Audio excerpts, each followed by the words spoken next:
Do you need to paint black armour, but the amount of potential edge highlighting and glazing is putting you off?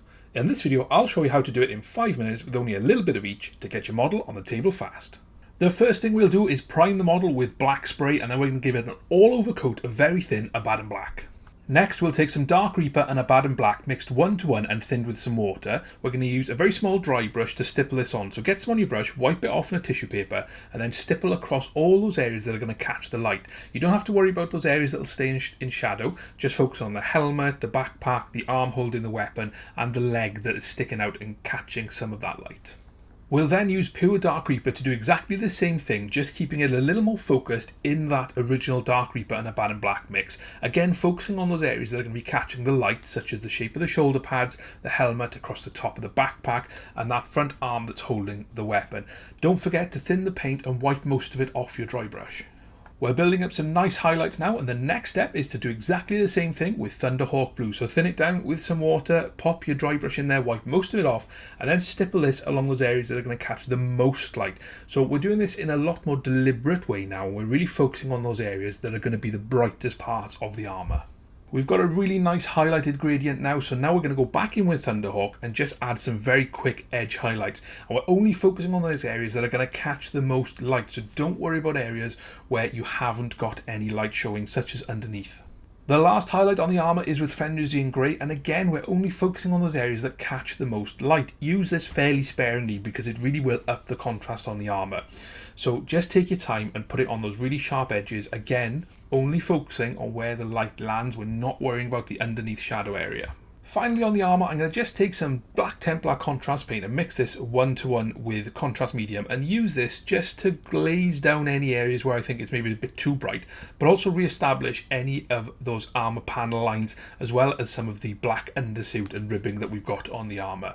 So with the armour done in next to no time, let's finish this model. So first off, we'll take some Corax White and paint the weapon. Now, people don't like Corax White, but I really do like it. 2 coats, this will be covered, and I know it's a bit lumpy, but thin it down and it works fine. Whilst we've got the Corax White out, I'm also going to paint the eye lenses because we'll use another simple technique to get nice glowing red eyes shortly. You can shade the weapon with some Apothecary White contrast paint to get more of a blue hue to it. You can also use the new Soul Bright Grey shade, which is great for white armour. Finally, edge the weapon using bold titanium white from Pro Acryl. Make sure you haven't got too much on your brush and just follow the edges of the weapon to get a nice crisp highlight.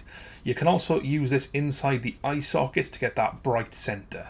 Let's do those glowing eyes next, and this is as simple as just taking some Blood Angels red contrast paint and painting this over the eye lens. If you put too much on, just use the brush to wick it away, otherwise you'll be left with a really simple, straightforward glowing red eye. We'll base all of the leather and the purity seal using Dryad Bark. This is a nice neutral brown colour, which won't affect the overall look of the model too much. We'll then highlight all the leather using Gorthor Brown. We're just focusing on doing edge highlights with this. It's really easy, nice and straightforward. We'll also paint all the purity seal in Gorthor Brown as well because we need to brighten it up. We'll then take some Karak Stone and use this to just highlight that purity seal to give it a really old paper effect. To paint the wax part of the purity seal, we'll do this really quickly again, so we'll just give it a quick base of Khorne Red, and then once that's dry, we'll take some Evil Sunz Scarlet and just use this to highlight the outside edge of the wax. The last thing we need to do is paint the metallics, so we're going to do everything silver. We're going to take some Leadbelcher and very carefully use this to paint all of the weapon as well as the exhausts on the backpack. So just take your time with this and make sure you don't spill it over any parts that you've already finished.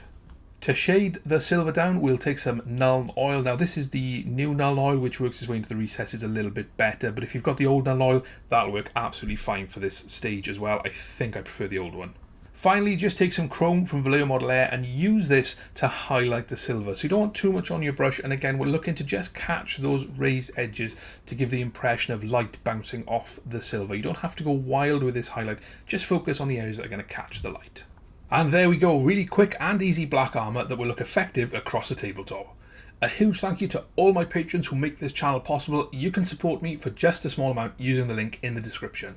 I really hope you enjoyed the video. If you did, check out my other content for more speed painting and in-depth tutorials, and I'll see you next time.